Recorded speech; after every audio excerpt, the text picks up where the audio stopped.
Hey, this is Mark Williams of Swine Like Barbecue. Today we have a 4-pound T-bone we picked up from Kevin Green down at the butcher shop. We're going to show you today how to cook this big chunk of meat. The hardest part is getting that perfect doneness from edge to edge of this T-bone. We're going to show you how to do that with a reverse sear method, get it seasoned with some Mississippi grit. It's going to be one heck of a T-bone. Let's get started. So you can tell this T-bone, it is a hoss. That dude is 3 inches thick, got a good strip on it. Now a T-bone will have a lot smaller fillet portion than a porterhouse, but hey, that was too pretty to leave in that meat cooler. We're gonna get some seasoning on it and get ready to cook this baby. So I'm not doing any trimming. Kevin's already done an excellent job. We got a little bit of fat cap. I'm gonna use that as a shield as I reverse sear it. All we gotta do is get some seasoning rolling. We're gonna do a pretty heavy layer of our Mississippi grit. You can use any rub you like, salt, pepper, garlic, and that's all beef needs. Get all the edges, get this fat cap good, kind of roll it around on a cutting board. Now I know this looks like a lot of seasoning, but this is a heck of a piece of meat. Once we slice it and get ready to serve it, I'm gonna go ahead and top it with a little bit more salted butter and sprinkle a little bit of seasoning on the cutting board just to wake those flavors up right there at the end. So we're gonna let this T-bone sit on the cutting board. We're gonna get our PK 360 fired up, set it up for a perfect reverse sear. We're gonna bring this T-bone up good and slow to about 120, get it off the heat, add another chimney of coals, get that fire good and hot, and then we're fixing to put a crust on this T-bone. So to get this PK 360 fired up, I'm gonna be using some Royal Oak all natural briquettes. We'll get our chimney about halfway filled up. That way we can have a good low temperature and bring this T-bone up slowly. Place a tumbleweed underneath. Can't find my good lighter, so we're gonna use this grill gun to get it fired up. Here in about 20 minutes, we'll get this T-bone to cooking. So our chimney of coals ready to get in the pit. Go ahead and dump them in on this end. And I'm gonna go ahead and put this T-bone on. We'll get our probe in here first. I got the short Thermoworks DOT. I'm gonna go straight in the thickest part. We'll get it placed on with that fat toward the fire. We got the bottom vent open here. We'll get the lid closed. We're gonna open the top vent about halfway over the steak. So we got our DOT set for 120 degrees. We're sitting right at about 45 right now. We're gonna let it come up slow, keep an eye on the temps. We're gonna nail that perfect medium rare. So this T-bone's been on the PK for about an hour. We're sitting at 81 degrees and it's got a great color. I mean, that's pretty right there. So we're just gonna flip it, get a little bit better even cook on it. Let it keep going. Our coals are barely going, but that's what we want. We're probably running about 225 over here by the steak. We'll get the lid shut, let it finish up cooking. So the T-bone's hit about 100 degrees internal. We're gonna go ahead and get our second chimney of charcoal fired up and ready to go. In about 30 minutes, we're finna sear that big old T-bone. So this T-bone's hit 120 internal. It's time to get it off and get ready to sear it. So I'm gonna leave the probe in it just to see the carryover. I want y'all to see that color. I mean, we ran about 200, 225. That fat's starting to render, get good and soft. Let it rest for a few minutes, and then we'll see you at the cutting board. So we brought the T-bone over to the cutting board and let it rest for about 10 minutes. It came up to about 122 degrees. That's perfect. That's exactly where we want it. I'm gonna get the probe out of the way. And now the next thing we wanna do before we sear it, you can see some of this T-bone, some of these little fat morsels has a little bit of moisture that pushed out. I wanna pat that dry, get this T-bone as dry as we can. So I just got a paper towel.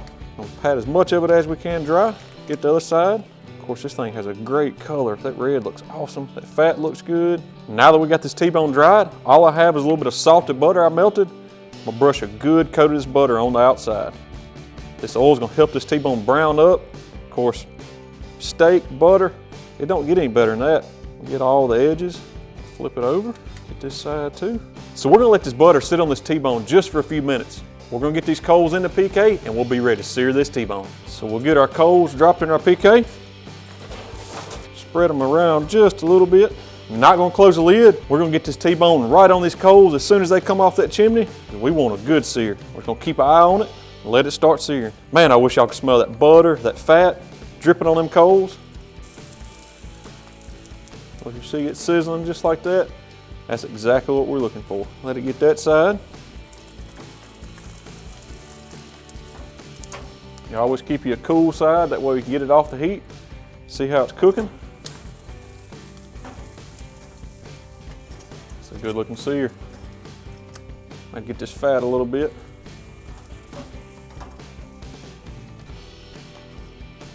Have to get that bone a little color.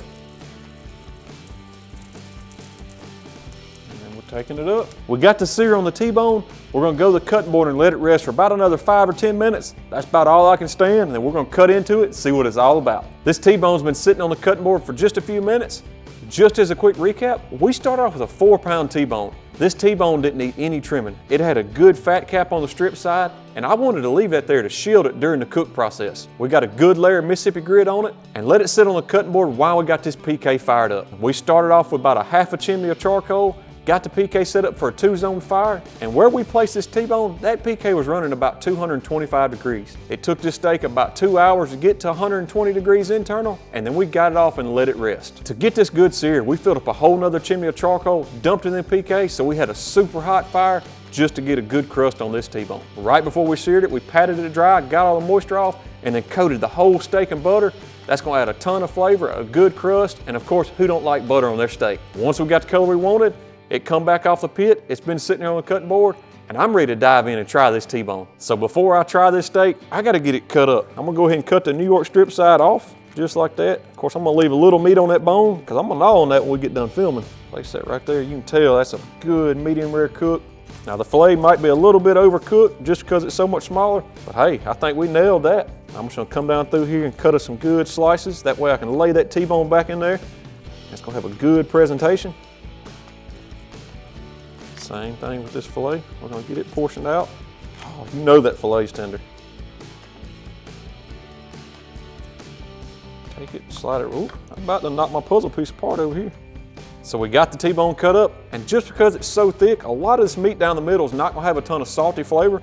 So what I like to do is once you get it portioned like this, just come back, hit it with a little bit more rub, just to add a touch more flavor.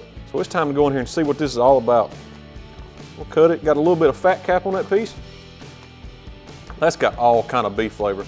I'm not a big strip fan, but that right there, I'll take that any day of the week. It's got a ton of flavor. Of course, that little bit of salt on the end really wakes them beef flavors up.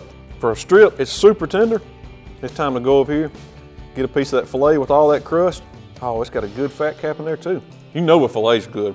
That is excellent. You get a good grill flavor from cooking over that charcoal like we did. Of course, that char on the outside adds a ton of texture and even more flavor. I'm usually a ribeye or filet guy, but this one here's done changed my mind.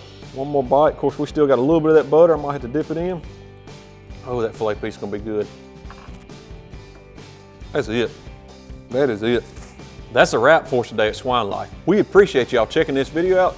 Don't be scared of them big old T-bones you see in the meat counter. Give them a try. Cook them slow, get a good crust on the outside of them, and you won't be disappointed. If y'all got any questions, shoot us a message on Facebook or Instagram. And as always, like and subscribe to the channel, and we'll see y'all next time.